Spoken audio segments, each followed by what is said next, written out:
नमस्कार, आप देख रहे हैं धा न्यूज और मैं हूं अभिषेक मिश्रा। देखिए, बिहार में सरकार तो बच गई। नीतीश कुमार अपनी सरकार बचाने में कामयाब रहे, इसमें कहीं कोई दो राय नहीं है। भारतीय जनता पार्टी अपनी सरकार बचाने में कामयाब रही, इसमें भी कहीं कोई दो राय नहीं है। आखिरी वक्त में भी खेला हो सकता था, 2020 का मैच चल रहा था।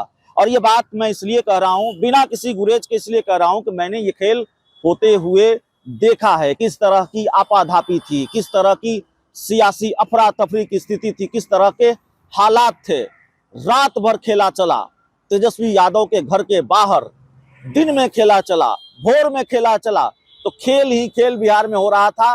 लेकिन जिस बड़े खेल की बात कही जा रही थी वो नहीं हुआ। नीतीश कुमार अपनी सरकार बचाने में कामयाब रहे, लेकिन बड़ा सवाल यह है कि सरकार बचाने में तो कामयाब रहे, क्या साख बचाने में कामयाब रहे?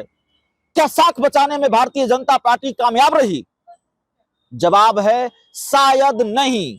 सरकार तो बच गई, लेकिन भाजपा की, जेडीयू की साख नहीं बची। और ये कैसे नहीं बची? क्या हालात थे? अपने ही विधायकों ने कितना छकाया भारतीय जनता पार्टी को और जेडीयू को। किस तरह की स्थिति और परिस्थिति का सामना करना पड़ा, कैसी लानत मलामत फजीयत झेलनी पड़ी। बिहार में भाजपा और जेडीयू की सरकार, कांग्रेस की तो चलिए मान लेते हैं कमजोर कड़ी है कांग्रेस।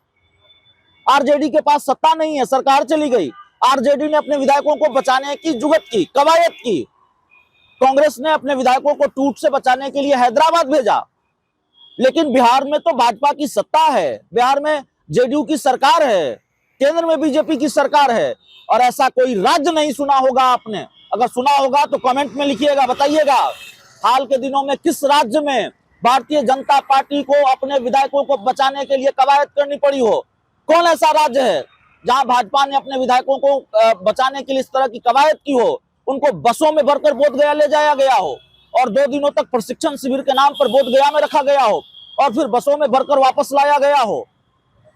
तो जाहिर तौर पर बिहार में बीजेपी की स्थिति रही कि सरकार बचाने के लिए, अपने विधायकों को बचाने के लिए भाजपा को ये कवायद करनी पड़ी। और दूसरी तरफ जेडीयू, बिहार के मुख्यमंत्री नीतीश कुमार ने पाला तो कई बार बदला, न जाने कितनी बार पाला बदला।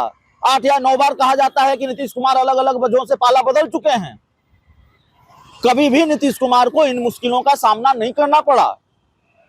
नीतीश कुमार पाला बदलते रहे, राजभवन जाकर इस्तीफा देते रहे और अगले ही कुछ घंटों में फिर शपथ लेते रहे, दूसरी पार्टी के साथ मिलकर खेल करते रहे और बहुत आसानी से विधानसभा में बहुमत भी साबित करते रहे।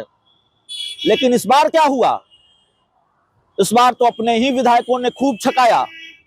क्या आप अंदाजा लगा सकते हैं, क्या आप सोच सकते हैं कि पार्टी का कोई भोज हो जहां अनिवार्य रूप से पार्टी के विधायकों को बुलाया गया हो, मुख्यमंत्री नीतीश कुमार जो अपनी पार्टी के राष्ट्रीय अध्यक्ष भी हैं, वो पहले पहुंच जाते रहे हों भोज में और उनकी पार्टी के ज्यादातर विधायक न पहुंचते हों? क्या स्थिति रही होगी, कितनी चिंताएं रही होगी नीतीश कुमार की।